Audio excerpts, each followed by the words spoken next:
In today's video, I'm going to teach you how to add a menu in Shopify Sense Theme. If you're building a store and want clean navigation in the header, the footer, or both, this walkthrough will get you there. We'll do it in two simple parts. First, create or edit a menu in your Shopify Admin. Then, assign that menu inside the Sense Theme customizer so it actually appears on your storefront. Start by opening your Shopify Admin. From the sidebar, go to Content, then Menus. If you're on an older layout, you might see Online Store, then Navigation. It's the same place. Click Add Menu to make a brand new menu, or open an existing one like Main Menu or Footer Menu if you already have a structure you want to update. Give the menu a clear name so you can find it easily later. Now add your links.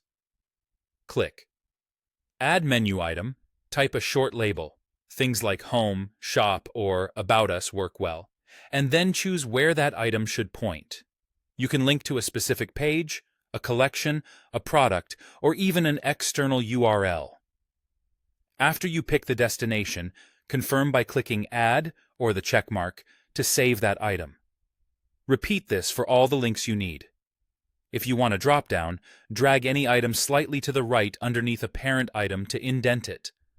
That tells Shopify it's a child link, and Sense will render it as a submenu.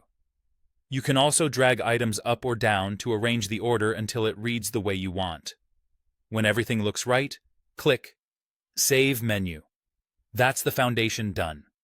Next, assign this menu to your theme. In Shopify Admin, go to Online Store, then Themes, and click Customize on your active Sense theme. In the left panel, open the header settings. You'll see a drop-down to choose the navigation menu. Pick the menu you just created or updated. Your preview should refresh and show the changes immediately.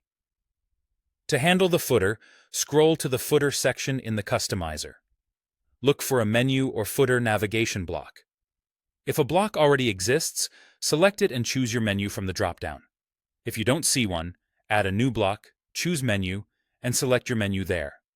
When you're satisfied, click Save in the theme editor. That's it. You've created a menu and assigned it to the Sense theme, so your links now appear in the header or footer exactly where you need them.